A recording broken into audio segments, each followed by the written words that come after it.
अस्सलामुअलैकुम स्टूडेंट्स। ये फिर एक क्वेश्चन है जिसके अंदर आपको एम्पेरिकल फार्मूला मालूम करना है। ये सवाल में मुझे मेरी एक स्टूडेंट ने पूछा तो मैंने कहा कि मैं ये सॉल्व करके आप लोगों से शेयर कर दूं। 1.376 ग्राम of an organic compound containing carbon hydrogen and oxygen was combust in a stream of air yields. मेरे पास जगह नहीं थी तो मैंने ये सवाल आगे पूरा नहीं लिखा। ये आप लोगों के पास यकीनन मॉडल पेपर में अवेलेबल होगा। कितनी कार्बन डाइऑक्साइड की इन्होंने क्वांटिटी बताई है 3.002 gram and 1.64 gram of water.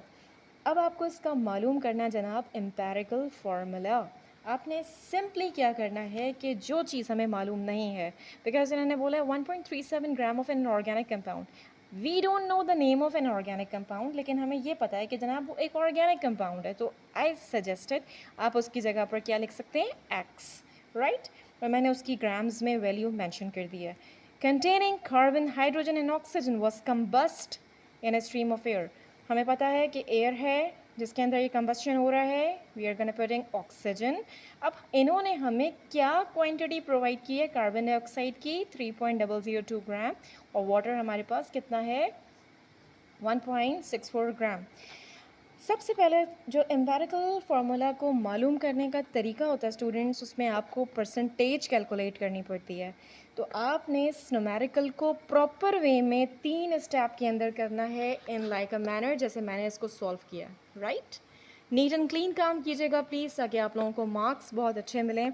Step number 1 ये होगा कि आपने इसको परसेंटेज कैलकुलेट करनी है एलिमेंट्स की जो भी आपको गिवन है। और आपको 3 एलिमेंट्स हमें नज़र आ रहे हैं। कौन कौन से एलिमेंट्स गिवन है, carbon hydrogen and oxygen, right. Moving towards the step number 1, मेरे पास सबसे पहले कार्बन है, मैंने कार्बन की परसेंटेज निकालनी है।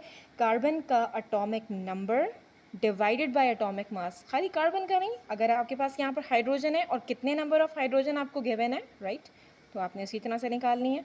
फिर आपके पास ऑक्सीजन है, कितने नंबर ऑफ ऑक्सीजन आपको गिवन होगी, उसी तरीके से आप इसको पूरा सॉल्व करते चले जाएंगे। कार्बन को देखते हैं। सबसे पहले कार्बन आपके पास है 12, divide by 44 multiply by weight of carbon dioxide. आपको कितना गिवन था, ठीक है, जो भी वेट आपको गिवन होगा आप उसको रखेंगे, और इसके बाद वेट ऑफ एक्स, जितना भी वेट ऑफ एक्स होगा। मैं आपको यहाँ पर लिखना भूल गई तो मैं आपको लिख देती हूँ। कार्बन डाइऑक्साइड आपके पास है जनाब 3.002 डिवाइडेड बाय, इसकी जगह पर आप लोग ये लिखेंगे एक्स कितनी वैल्यू है 1.367 मल्टीप्लाई बाय 100, राइट। तो ये जब आप इसको कैलकुलेट करेंगे, आप लोग स्टार्ट इस तरह करेंगे, 12 को डिवाइड कीजिएगा 44 से, जो भी आंसर आए उसको आप मल्टीप्लाई करें इससे, डिवाइड करें इससे, फिर आखिर में मल्टीप्लाई बाय 100 कर दें।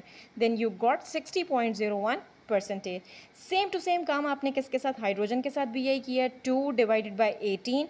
18 मैंने क्यों लिखा, क्योंकि वाटर का जो आपके पास मास होता है, जो आपके पास फार्मूला होता है, मॉलिक्यूलर फार्मूला, वो 18 होता है। जो बच्चे जिनको ये चीज़ नहीं आती, तो ये बहुत ज़्यादा आसान चीज़ है, इसमें ऐसा कोई प्रॉब्लम नहीं है। हाइड्रोजन आपको पता है कितना होता है, 2 प्लस, यहाँ पर 2 है, इस वजह से मैं हाइड्रोजन का वैसे एटॉमिक नंबर 1 होता है, तो आप इसको यूँ लिख सकते हैं 1 मल्टीप्लाई बाय 2 प्लस ऑक्सीजन आपके पास कितनी की गिवन होती है 16।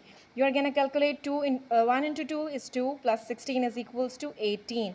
ठीक है, ये आपके पास इसका इस तरीके से मैंने निकाल लिया। ये 18 यहाँ पर पुट किया, मल्टीप्लाई बाय 1.64 डिवाइड बाय 1.367, जो भी वेट ऑफ एक्स था, ठीक है।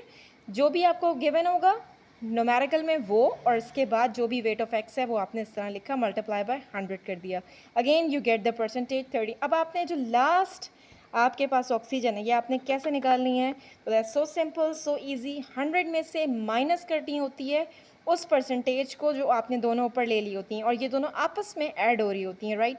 आपने क्या किया, ये देखिए, परसेंटेज ऑफ कार्बन जो आपके पास निकली थी कितनी थी, 60.01, और परसेंटेज ऑफ हाइड्रोजन आपके पास थी 13.33। आपने इन दोनों को ऐड किया, और जो भी आंसर आया उसके बाद आपने इस 100 से उसको माइनस कर दिया। So you got the percentage of oxygen, right.